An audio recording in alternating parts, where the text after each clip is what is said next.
Hello friends, দেখো চলে এসেছি আজকে আবার। তো এগুলো কি ভাবছো? তো মোচার খোসা নিয়ে আমি কি করছি?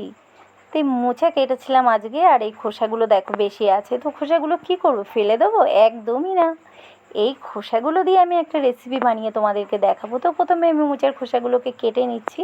আর দেখো মোচা কেটে আমার হাতের অবস্থা কি হয়েছে। আর এর মধ্যে আমি দিয়ে দিলাম আধখানা একটা শুকনো লেবু ছিল ফ্রিজে, লেবু তো আর ছিল না।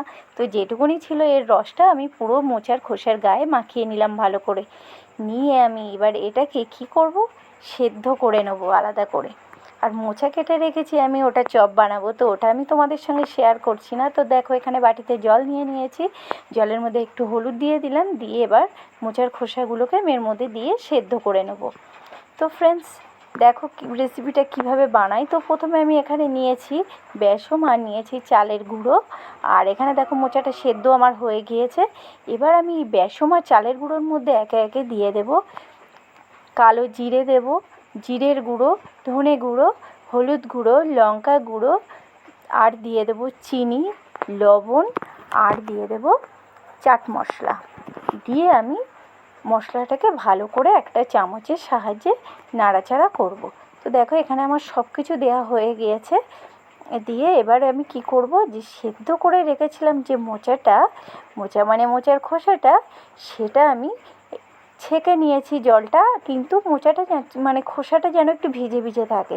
এবার আমি কি করব, এই যে মশলাটা আমি মিশিয়ে নিলাম এর মধ্যেই আমি ওই যে ভিজে খোসাগুলো দিয়ে দেব। আর দেখো কড়াই এদিকে তেল নিয়ে নিয়েছি। এবার আমি দেখো এই খোসাগুলোকে বেসনের মধ্যে দিয়েছি। বেসনে কিন্তু এক ফোঁটা জল দিলে হবে না, মানে পুরো শুকনো রাখতে হবে। এবার আমি ভিজে খোসাগুলোকে বেসনের মশলার সাথে ভালো করে মিশিয়ে নিচ্ছি। নিয়ে কি করব, ভালো করে মিশিয়ে এটাকে আমি ফ্রাই করব। আর এই রেসিপিটার নাম আমি কী দিয়েছি জানো? মোচার ঝুড়ি। খেতেও অসাধারণ। তোমরা ফ্রেন্ডস এইভাবে যদি মোচার খোসাগুলোকে ভালো করে ভাজা করো, তো দেখবে একবার খেলে মনে হবে খোসা কেন ফেলবো, যে সাদা অংশগুলো এত টেস্টি হয় যে কি বলবো। তো দেখো এখানে আমার প্রায় ভাজা কমপ্লিট হয়ে গিয়েছে। এখানে দেখো রেডি হয়ে গিয়েছে মোচার ঝুড়ি। আর আমি করেছিলাম মোচার চপ, সেটা তোমাদের সঙ্গে শেয়ার করলাম না। তো দেখো সাইডে আছে মোচার চপ। তো ফ্রেন্ডস আমার এই ভিডিওটা যদি তোমার ভালো লেগে থাকে তো একটা লাইক করে দিও। আর ভিডিওটা কেমন হলো, রেসিপিটা আমাকে কিন্তু অবশ্যই জানাবে।